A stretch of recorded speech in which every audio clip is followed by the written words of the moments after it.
यहां question number 5 है कि जांच कीजिए कि क्या किसी प्राकृतिक संख्या n के लिए संख्या 6 के पावर n अंक 0 पर समाप्त हो सकती है। तो बच्चों यह कभी भी 0 पर नहीं समाप्त हो सकता है, क्योंकि हमारा सिस्टम कह रहा है यह कि यदि कोई संख्या 0 पर समाप्त तभी हो सकते हैं जब उस संख्या का गुणनखंड 2 या 5 के रूप का हो। लेकिन यहां संख्या 6 है जिसका गुणनखंड 2 और 3 है, 2 या 5 के रूप में तो नहीं है, जिसके कारण n का कोई भी मान अगर हम रख देते हैं यह 0 पर समाप्त नहीं हो सकता है। ठीक है,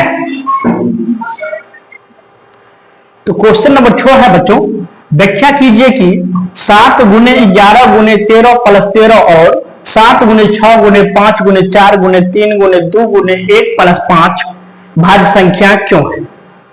भाज्य संख्या के लिए सबसे पहला पहचान है कि भाज्य संख्या वह संख्या होती है जो जिसका गुणनखंड कम से कम 3 गुणनखंड हो। तो यहां हम जांच करके देख लेते हैं, जबकि सबसे छोटी भाज्य संख्या 4 है। यहां हम 7 गुने 11 गुने 13 प्लस 13 है, यानी 13 दोनों में है, तो 13 हम कॉमन ले लेंगे, तो यहां हो जाएगा 7 गुने 11 गुने 11 गुने 1 अब प्लस 13। ठीक है, तो ये हो जाएगा 13 इंटू 11 सत्ते 77, 77 के 1 से गुना करेंगे 77 होगा, अब प्लस 13, यानी 13 गुने 77 और 3 कितना होता है 13, 77 और 11 सत्ते 77, 77 और 13 हो गया 90। तो ये संख्या जो हो गया 13 गुने 90 गुने 1,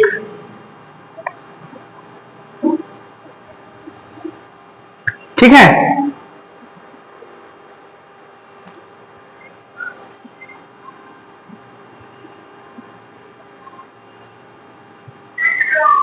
और यहां संख्या है 7 गुने 6 गुने 5 गुने 4 गुने 3 गुने 2 गुने 1 प्लस 5 है, तो 5 इसमें हम कॉमन ले सकते हैं।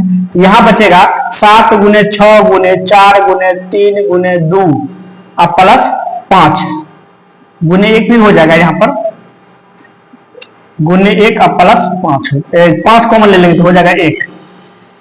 यहां हो जाएगा 5 गुने 6 सत्ते 42, 42 यहां होगा द्वितीय 6 चौका 24, 24 और 7 6 42, 24 को 42 से गुना करो, 2 दूनी 4, 2 दूनी 2 चौका 8, 2 दूनी 4, 4 चौका 16, 4 दूनी 8 1 9, 8 6 4 10 और 9 1 10, यानी 10 1008 हो जाएगा, अब प्लस हो जाएगा 1, ये हो जाएगा 5 गुने 1009 गुने 1, यानी इसका भी लगभग 3 भाज्य गुणनखंड हो गया, इसका भी 3 गुणनखंड हो गया। और भाज्य संख्या की सिस्टम नियम कह रहा है कि आखिर जो संख्या अगर 3 गुणनखंड अगर हो तो वो संख्या 3 या 3 से ज्यादा गुणनखंड होने वाला संख्या भाज्य संख्या होता है। अतः यह संख्या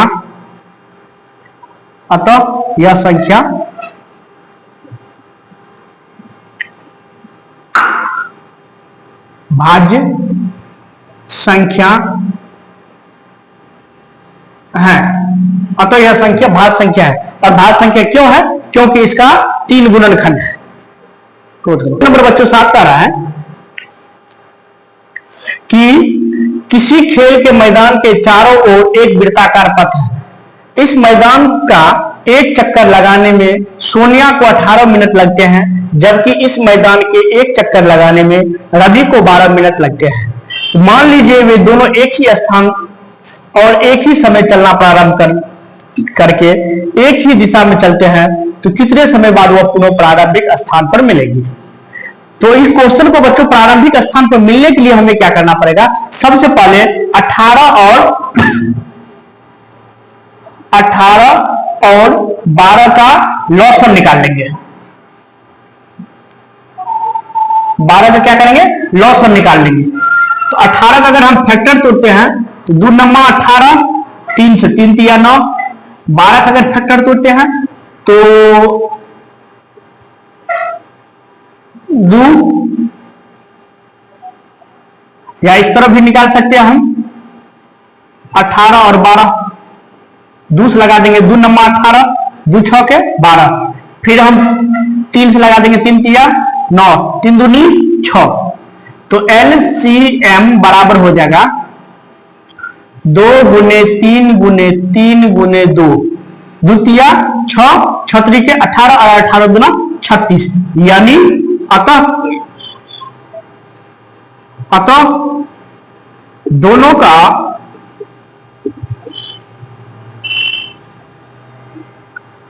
दोनों के मिलन 36 मिनट बाद होगा, 36 मिनट पर होगा। दोनों को मिलन कितने समय के बाद होगा? 36 मिनट पर होगा। ठीक है, चैप्टर पूरा समाप्त हो चुका है। अगर एक बार में किसी भी बच्चों को अगर समझ में नहीं आवे तो 2 बार 3 बार 4 बार इसे देखें, और हर हाल में हम आसान भाषा में इसे समझाने की कोशिश किए हैं। तो आप लोग इसे सही से समझें और सही से सिलेबस का कवर करें ताकि अच्छे अंक ला सकते हैं।